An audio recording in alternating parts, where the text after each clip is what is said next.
भाइयों, लगभग 60 वर्ष हो गए।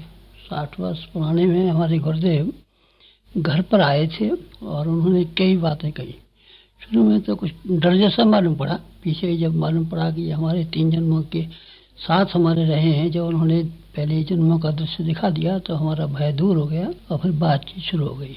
उन्होंने कहा, अपनी पात्रता को विकसित करने के लिए मैं 24 लक्ष्य के 24 साल तक 24 परीक्षण करने चाहिए। 1 साल में 1 जौ की रोटी और छाछ पर रह करके किस तरीके से 24 साल काटने पड़ेंगे, ये पूरी विधि बताने के बाद में एक और नई बात बताई, बोना और काटना। तुम्हारे पास जो कुछ भी चीज है, बोना शुरू करो भगवान के खेत में और वो 100 गुना होकर के तुम्हें मिल जाएगा। रिद्धि और सिद्धि का तरीका यही है, फोकट में नहीं मिलती कहीं। कोई ऐसा नियम नहीं है कि कोई रिद्धि बांट रहा हो, सिद्धि बांट रहा हो, कहीं से मिल रहा हो, इस तरह का नहीं है। किसान बोता और काटता है, ठीक इसी तरीके से तुमको भी रिद्धियाँ और सिद्धियाँ बोनी पड़ेंगी और काटनी पड़ेंगी।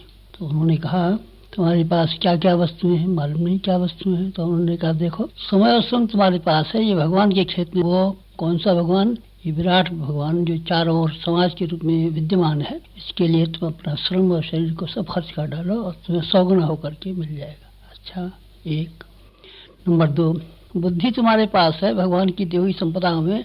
अकल से बजाय इसका चिंतन करने के, उसका चिंतन करने के, अहंकार का चिंतन करने के, वासनाओं का चिंतन करने के, इन बेकार की बातों का चिंतन करने की अपेक्षा अपनी चिंतन करने की जो सामर्थ्य है उसको सारी की सारी को भगवान के निमित्त लगा दो, उन्हीं के खेत में बो। ये तुम्हारी बुद्धि 100 गुनी होकर के तुमको मिल जाएगी। 2, तीसरी चीज तुम्हारे पास है भावनाएं।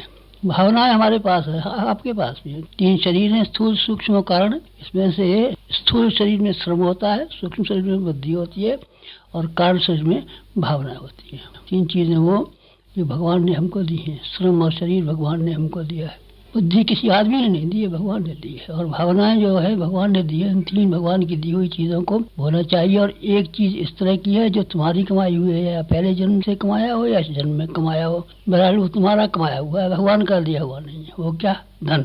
धन भगवान किसी को नहीं देता। जो अपने चाहे ईमानदारी से, बेईमानी से, मेहनत से और हरामखोरी से चाहे कमा लो चाहे मत कमा लो, भगवान को इससे कोई लेना देना नहीं है। धन जो तुम्हें मिला है तुम्हारा कमाया हुआ तो शायद नहीं है। मैंने कहा, मेरा कमाया हुआ कहाँ से हो सकता है? 14-15 वर्ष का बच्चा कहाँ से धन कमा के लाएगा? पिताजी का दिया हुआ धन है। ये सारे के सारे धन को भगवान के खेत में बो दो और ये 100 गुना होकर के मिल जाएगा। बस मैंने गांठ बांध ली और वो 60 वर्ष से बधी हुई गांठ मेरे पास जो कहते हुए चली आ रही है। जो कुछ भी कमाया था हमने सब बो दिया। हमारे पास जो जमीन थी उसके जब जिम्मेदारियाँ खत्म हुई तो उसका जो पैसा आया गायत्री बनाने के लिए हमने दान दे दिया। हमारी बीबी के पास सोना था 60 तोले के करीब, वो भी हमने बेच कर उसी को दे दिया। जो कुछ भी हमारे पास था सब खाली कर दिया और वो गायत्री भूमि के बनाने में, भगवान का घर बनाने में, भगवान का मंदिर बनाने में हमने खर्च कर दिया। फिर 80 बीघे जमीन खुद काश्त की हमारे पास रह गई थी, फिर उसको भी खर्च कर डाला। उसको काय में खर्च किया? उसको जहाँ हमारा जन्म हुआ है उस गाँव में हमने एक हायर सेकेंडरी स्कूल बना दिया। कभी आप जाएं तो देखना आपकी तबीयत बाग हो जाएगी। और फिर वहाँ के दूर दूर तक कोई अच्छा अस्पताल नहीं है। सैकड़ों आदमी बीमार हो जाते हैं, उनकी मृत्यु हो जाती है, स्त्रियों की मृत्यु हो जाती है, गर्भवतियों की मृत्यु हो जाती है। तो हाँ, एक अच्छा अस्पताल बने तो अच्छी बात है। बहुत शानदार अस्पताल हमने बना दिया है। ये कहाँ से बनाया? जो पैसा पिताजी का छोड़ा हुआ था उसको हमने खाया नहीं है। छोटी उम्र में खा लिया होगा तो हम नहीं कह सकते, लेकिन इसके बाद में हमने किसी का दिया हुआ धन खाया नहीं, वो सब खर्च कर डाला, एक एक पाई खर्च कर डाली। हमारे पास उनका दिया हुआ कुछ भी नहीं। आपके पास कितना धन है? हमारे पास कुछ नहीं। तो फिर तो आप तो नुकसान में रही। अरे आप नुकसान की बात कहते हैं।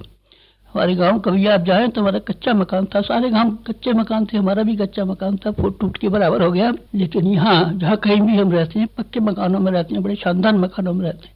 गायत्री तपोभूमि हमने बनाया, आप जरा देखिए ना, ऐसा शानदार मकान है, लाखों रुपया उसमें लग गया। आप हमारा मकान देखिए ना, ज्योति कार्यालय देखिए, उसका प्रेस देखिए, और आप यहाँ आइए, शांति कुंज देखिए, गायत्री नगर देखिए, ब्रह्मचर्य देखिए, 24 से गायत्री शक्तिपीठों को देखिए। ये बिल्डिंगों का किस्सा सुना रहा हूँ। इतनी तो बिल्डिंग है और बिल्डिंगों के अलावा इनमें जो आदमी रहते हैं वो उन पर खर्च होता है। वो गायत्री तपोभूमि में कितने आदमी काम करते हैं? 200 आदमी यहाँ काम करते हैं, 200 आदमी करीब यहाँ ही रहते हैं। इन सब का खाने का, पीने का, कपड़े का, लत्ते का खर्चा निकलता है। कहाँ से आ जाता है? जाने कहाँ से आ जाता है? धन हमारे पास कुछ कम नहीं पड़ता। जरूरत होती है तो भगवान की तरफ इशारा कर देते हैं और वो हमारे लिए जो कुछ भी चीज़ है सब जो कहते हैं भेज देते हैं।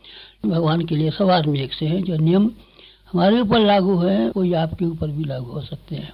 भगवान ना हमारे साथ में रियायत करने वाले हैं, ना आपके साथ में उनका कोई बैर विरोध है।